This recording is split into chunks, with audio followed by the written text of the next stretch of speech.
poem or something. Sitting here reminds me of a very famous saying about money. It says, if you know how to use it, you really can buy happiness and enjoyment. And Huang is definitely a master of art of living. Think about it. Just for some summer shades, he created such a little palace. Luckily today, you don't need to own a fortune to see such a beautiful place.24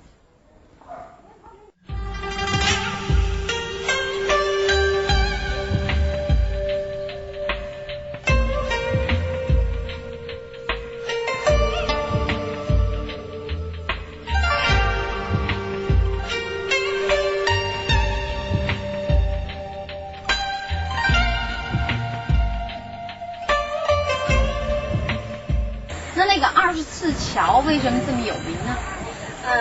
它是唐代诗人杜牧写的这样一首诗啊，青山隐水迢迢，秋尽江南草未凋。24桥明月夜，玉人何处教吹箫？所以这个桥呢才家喻户晓。哦，就是因为这首诗才这么有名。对对对。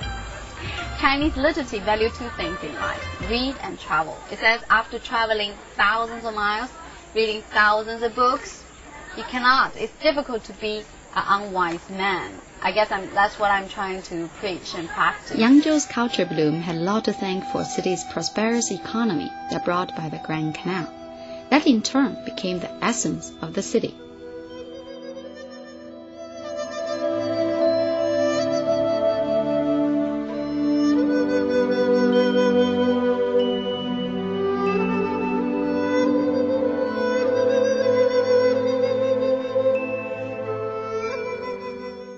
园在城中，城在园中，是你们到扬州最直接的感受。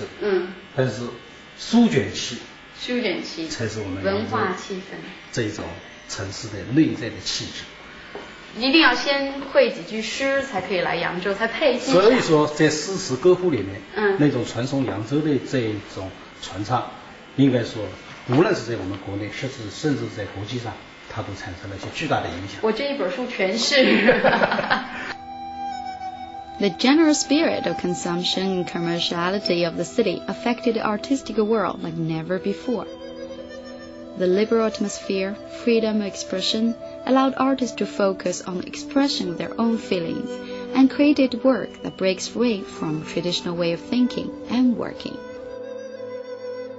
You have a master of art of living. You really have to polish skills in 4 treasures of study. Qin, to play a musical instrument. Qi, to play at chess, sharpen your mind. And good at calligraphy and painting, to cultivate your tastes and senses, of course. But that's also more considered to be the orthodox school and more traditional style.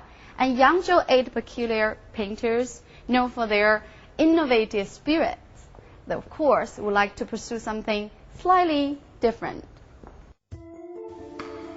Known as the Yangzhou 8 eccentrics, with Zheng Banqiao as best-known representative, this group of artists were initially scholar painters who followed the literary tradition in their artistic pursuit and later turned to be professional painters.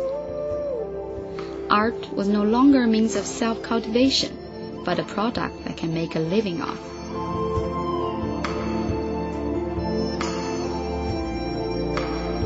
The principle of true to life is also followed by Yangzhou Baguai, peculiar painters, but they don't take it literally, paint according to observation. They paint according to their subjective insight and recognition. And their subjects usually not limited to moon, flowers, mountain, river. They also like to cover some even subject like lower class lifestyle. And Huang Shen is famous even doing the ghost painting, considered to be setting example for the first generation cartoon.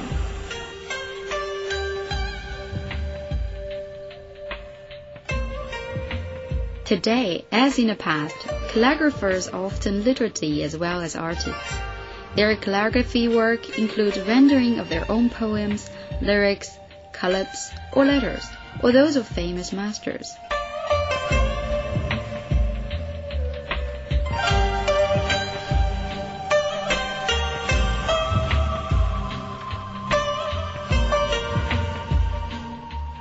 I 听说这个扬州八怪他们特别讲究这个诗书画印，对这个印方面是什么样的讲究呢？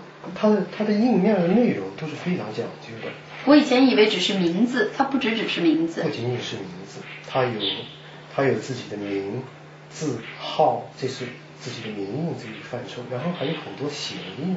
比如说正南桥有一双七品官儿，七品官儿他曾经做过县官，他自嘲的这种口吻说：“我不过是做了一个县官。”就是很有幽默感啊，八怪的典型特点啊。是他的一个特点。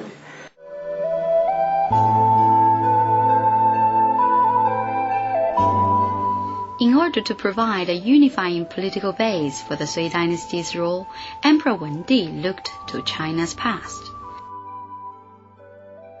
Following patterns first established during the Han Dynasty, Wendi centralized the government bureaucracy and re-established a civil service exam system to maximize political efficiency. He also standardized the system of weights, measures, and currency. The social and cultural reunification of China, however, would require more than military skill and might. Regional and ethnic differences have been a fact of Chinese life for far too long.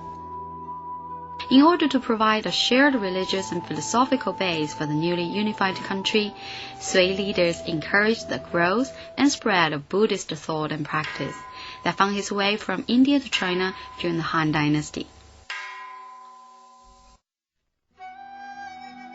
Under the patronage of the Sui emperors, the number of temples and monks in China increased dramatically, and important Chinese schools of Buddhist thought emerged.